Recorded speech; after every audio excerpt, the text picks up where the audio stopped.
اے ایمان والو لا ترفعوا اصواتکم، اپنی آوازیں میرے حبیب کے سامنے بلند نہ کرو اور حضور کی آواز سے بلند نہ کرو۔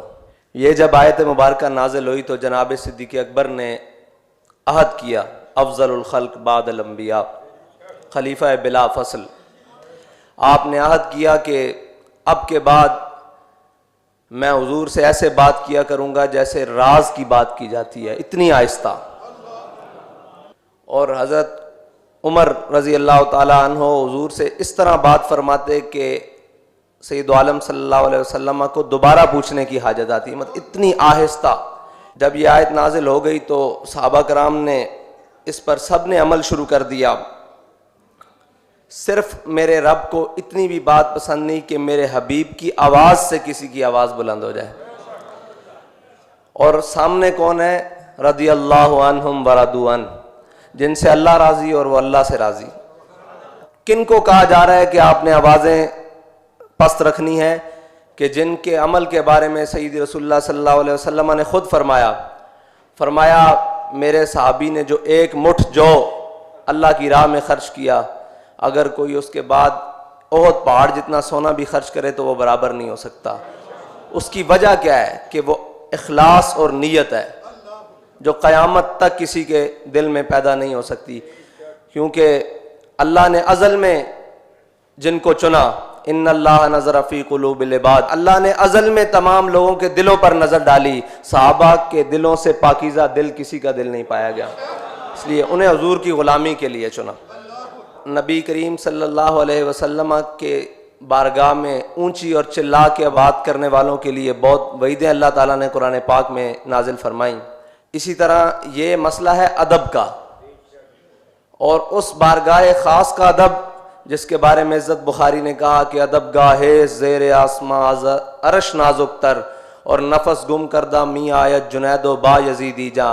ہمارے قائد یہ حدیث پاک سنانے کے بعد فرماتے تھے نفس گم کردہ می آیت ابو بکر و عمر ہی جا، کہ یہ وہ بارگاہ ہے کائنات میں جہاں پہ ابو بکر و عمر بھی اپنا سانس روک کر بیٹھتے ہیں، اتنی نازک بارگاہ ہے۔ اور اگر یہ احتیاط نہ کی گئی ان تحبط اعمالکم، تمہارے اعمال ضائع کر دیے جائیں گے، اور اس حالت میں کہ وانتم لا تشعرون، تمہیں خبر بھی نہیں ہوگی۔ یہ جو حضور کی بے ادبی، گستاخی اور اس طرف جاتا ہے، پھر اس کو آپ ہزار لاکھ دلیلیں دیں، وہ قرآن کی نص قطعی ہے کہ وانتم لا تشعرون میں داخل ہو جاتا ہے، پھر اس کو خبر ہی نہیں کہ اس نے کیا کرنا ہے۔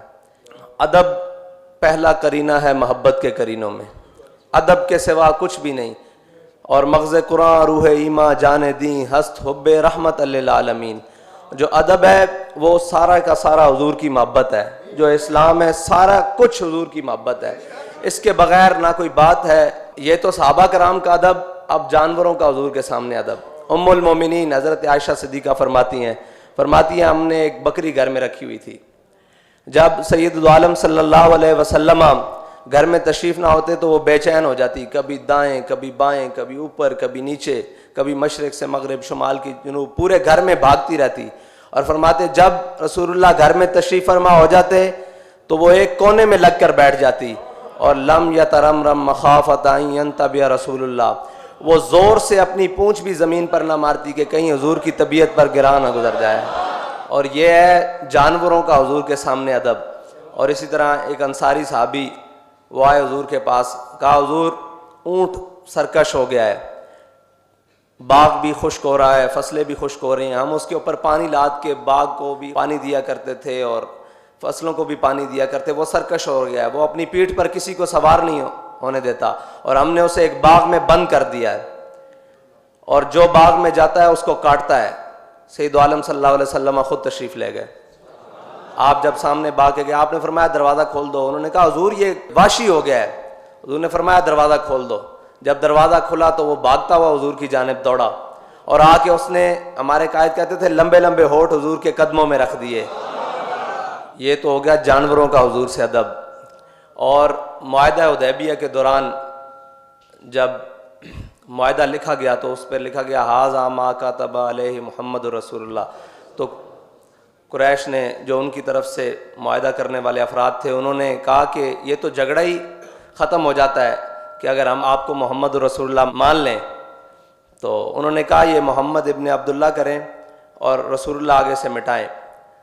تو حضور نے حضرت علی کو حکم دیا علی کہ یہ مٹا دو، فرمایا لا امحو کا ابدا، حضور علی آپ کا لکھا ہوا نام نہیں مٹا سکتا، حالانکہ حکم ہے، حضور نے فرمایا علی مٹا دو، لا امحو کا ابدا، قیامت تک علی آپ کا لکھا ہوا نام نہیں مٹا سکتا۔ اور جہاں میرے آقا و مولا کا نام لکھا ہوا، قیامت تک کوئی مولا علی کا غلام اس کو مٹا نہیں سکتا۔ یہ ہمارے لیے ہے نا۔